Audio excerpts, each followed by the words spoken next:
Salut, JB, Bison Bleu, ça fait un petit moment qu'on s'est pas vu, mais bon, faut bien faire des breaks parfois, et aujourd'hui ça tombe bien, on va parler d'un objet qui sent bon les vacances, la glandouille, parce qu'on va parler de la GoPro Hero 9 Black. J'ai fait confiance à mon autofocus là sur ce coup-là. C'est parti.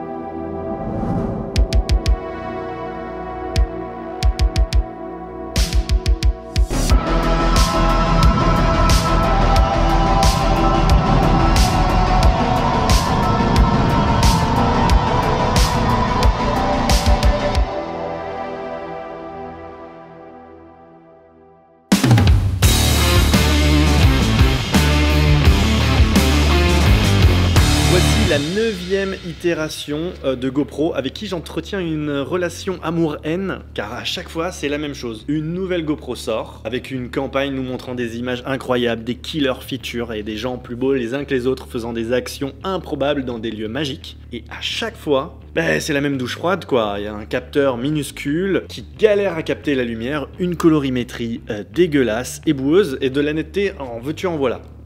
Et bon, aussi rien de foufou à filmer, faut l'avouer, à part ces gosses qui courent sur la plage du Prado. Alors personnellement, j'utilise des caméras embarquées depuis quoi, 20 ans? Et au début, c'était vraiment un produit de niche, c'était une sorte de tube incassable qu'on branchait sur un caméscope qui se trouvait dans notre sac à dos. Et ça a pas mal bougé depuis, j'avoue, mais j'ai toujours considéré GoPro plus comme une bulle financière, plus qu'une entreprise. Je m'explique, ils sont vachement pauvres en hardware, mais très bons en com. Et ce qui les a fait conquérir le marché, malgré un design excentrique vraiment dégueulasse qui n'a jamais été remis en question. Parce qu'en fait, la première GoPro, c'était un appareil photo marque blanche qui était monté dans un caisson, c'était le seul truc custom d'ailleurs, et qui permettait aux surfeurs de se prendre en photo quand ils faisaient du surf. Et donc voilà, le form factor de la GoPro a été dicté par ce premier appareil qui n'était pas du tout fait pour cette utilisation, et ils n'ont jamais remis ce form factor en cause depuis. Et c'est un peu ça la cause de toute cette frustration, parce que en 2014, c'était un peu l'apogée de la GoPro, une Hero Black, ça se vendait jusqu'à 600 €. Et pendant ce temps-là, l'entreprise, elle levait 400 millions en bourse pour licencier au final 20% de ses effectifs. Mais bon, comme la marque est passée pas loin de la banqueroute en 2018, il semblerait qu'ils aient enfin décidé de faire un peu de R&D. Parce que bon, les chinoiseries vendues 600 balles car badgé GoPro machin, ça fonctionne juste un certain temps avant que les gens se sentent pigeonnés. Aujourd'hui, ils ont pas mal investi sur le software, avec des algorithmes de stabilisation qui semblent franchement opérationnels si on se fie à leur matériel de communication. Par contre, niveau hardware, on est toujours chez les radins. On a un capteur qui fait 1,3. C'est une taille de capteur qui n'a pas bougé depuis la première GoPro. C'est un capteur plus petit que ce qu'on peut trouver sur un iPhone. Et avec une optique qui ouvre en 2.8, on comprend vite que la lumière va être un problème. C'est simple, il n'y a pas plus petit comme taille de capteur. Et malgré le dicton américain « shit in, shit out », GoPro a décidé de miser sur le traitement de l'image pour faire progresser sa qualité, plutôt que sur un capteur plus généreux ou une optique plus lumineuse. Niveau prix, par contre, on est revenu un peu à la raison avec une caméra qui tourne autour des 330 €, un pack de batterie accessoire à 400 €, et ça monte jusqu'à 500 € si on inclut l'optique Max Mode. D'ailleurs, il n'y a absolument pas 100 balles de matos dans la lentille Max Mode, et on comprend bien que ce qu'on paie là, c'est plus le déblocage de la fonction Max Mode déjà contenue dans la caméra, plutôt que l'optique en elle-même. Ça me fait un peu penser d'ailleurs au DLC dans les jeux vidéo, c'est un truc qui m'énervait. Bref, bon, le deal semble tout de même plus honnête qu'auparavant sur le papier, mais la question va se régler sur le terrain. Ce qui m'intéresse, moi, c'est de savoir si la qualité GoPro est désormais assez solide pour être intégrée à une production et côtoyer des boîtiers comme le R5 et sa 8 carreaux sur une timeline. Et si, et ça on a tendance à l'oublier, si la GoPro est une vraie action cam qui peut encaisser une utilisation plus extrême que les vacances de la famille Michu. Je suis désolé pour la famille Michu, ils doivent prendre cher. Parce qu'on n'est pas dupe, en exhibant du freeride ou du base jumping dans son matériel de com, la marque cherche avant tout à vendre du volume à des gens qui feront, eux, des châteaux de sable à Arcachon.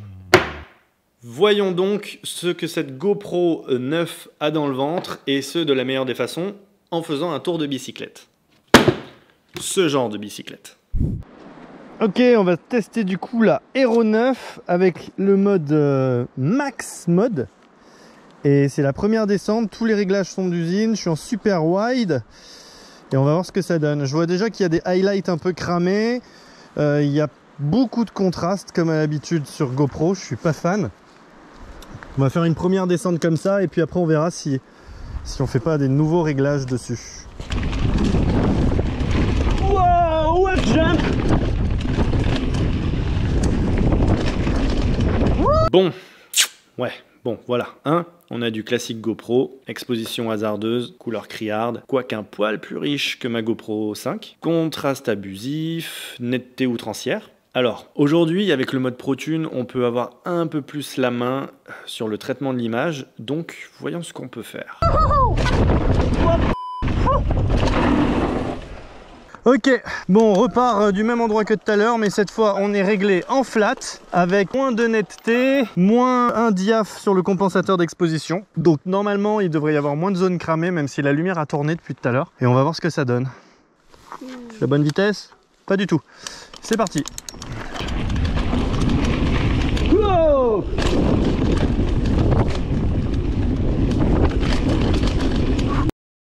Ok, c'est mieux. Ouais, non, c'est vraiment mieux. Mon vélo est effectivement de cette couleur et les contrastes sont plus fidèles. Il semblerait qu'il y ait aussi un poil plus de dynamique pour encaisser l'étalonnage. Testons ça. Et ça finit sur du gros gap. Hey, oh, talonnage. Ah, je me couche.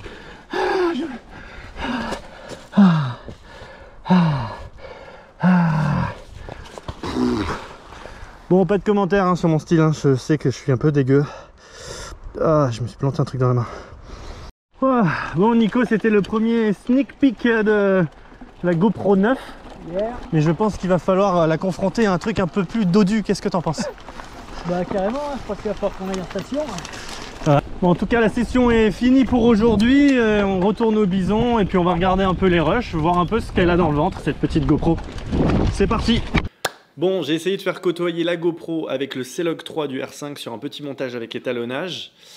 Et voyons ce que ça donne.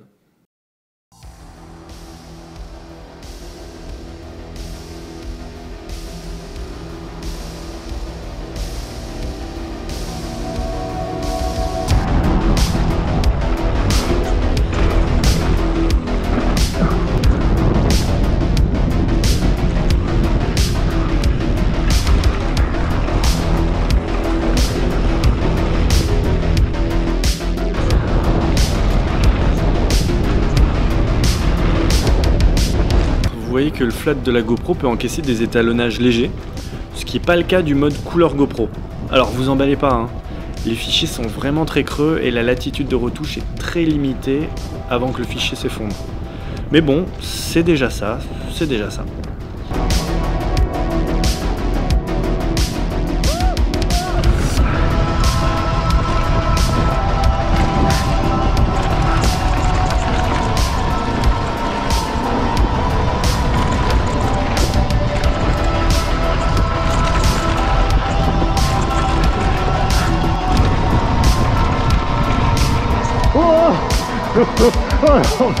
Oh, ça va?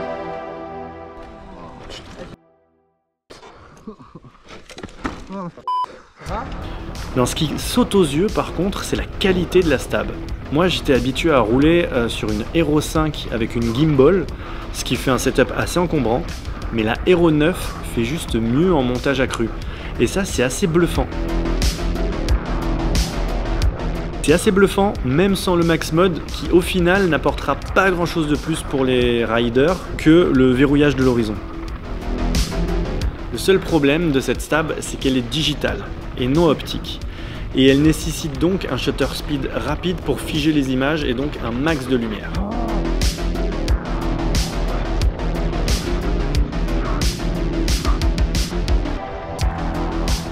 Ici, en faible luminosité, les flous de mouvement ruinent un peu le travail de la stab. Et additionné au bruit du capteur qui fait un peu ce qu'il peut avec ses petits bras, ouais ben on se retrouve avec une qualité d'image pas franchement meilleure que ma vieille Hero 5. Je vous rappelle qu'on trouve aujourd'hui des smartphones avec des capteurs 1 pouce et des optiques qui ouvrent en 1.4. Donc a priori, ce que je demande à GoPro est pas impossible et il serait peut-être temps qu'ils investissent un peu dans le matériel. Je vais tellement me prendre un arbre. Parlons un peu maintenant de résistance aux éléments. Vous avez vu l'état de la GoPro en début de vidéo, il est pas super glorieux et ça c'est seulement après 2 semaines d'utilisation en descente et 2 jours de plongée avec des requins pour Nico. Le gros impact sur la lentille, c'est dû à cette chute là, donc je lui en tiens pas à rigueur. Après tout, je lui demande pas d'être indestructible non plus. Non, en fait, ce qui me chagrine le plus, c'est toutes les micro-rayures qui se situent sur l'optique et qui sont dues aux essuyages. Faut savoir que dans beaucoup de sports qui côtoient de l'eau et de la boue, on doit essuyer régulièrement l'optique sous peine de plus rien voir. Et cette pratique va très vite endommager l'élément frontal à cause des minéraux contenus dans la dite boue. Et ça, ça craint un peu. Car au final, hormis son étanchéité, on se rend bien compte que cette GoPro est pas foncièrement beaucoup plus résistante que la majorité des appareils électroniques. Tiens, d'ailleurs, puisqu'on parle d'étanchéité, elle est vraiment sympa.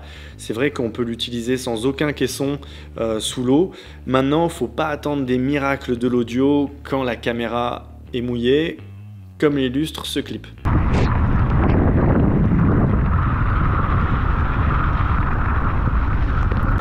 Petit aparté, je voulais vous montrer cette trouvaille qui plaira à ceux qui veulent monter une GoPro sur un casque intégral. Ça s'appelle le Dango Gripper. En fait, c'est une pince à mentonnière qui offre un angle franchement plutôt cool et immersif et qui permet de détacher rapidement la GoPro pour changer sa batterie, pour checker ses rushs ou même pour la prêter à un pote et pour ne pas être à vie le mec qui va toujours filmer ses potes et qui n'aura jamais d'image de lui. Et c'est vraiment un objet qui est assez sympa. Alors c'est disponible dans plein de couleurs. Moi je l'ai pris en orange parce que je me suis dit que je finirais bien par me boiter et je finirais bien par le perdre. Au final j'étais agréablement surpris parce qu'il a résisté à ce crash, à celui-ci, à celui-ci, à celui-ci, à celui-ci. Mais étrangement, pas celui-ci.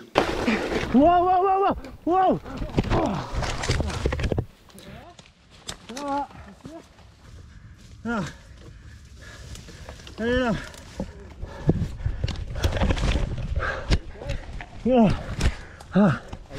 Yes.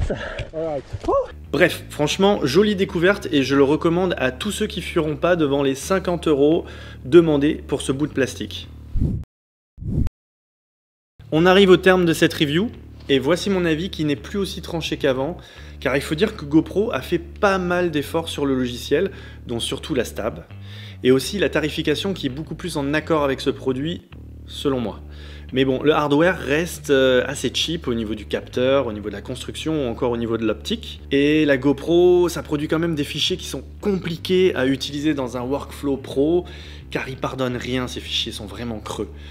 Donc, espérons des prochaines itérations avec un capteur un peu plus gros, je sais pas moi, du 1 pouce, du micro 4/3, du Super 35, du full frame, du 65 mm et une optique aussi un peu plus lumineuse. En tout cas, merci d'être resté jusqu'ici. C'était une petite review un peu courte, hein, faut pas déconner, je suis toujours en vacances. Et c'était JB, Bison Bleu. Ciao!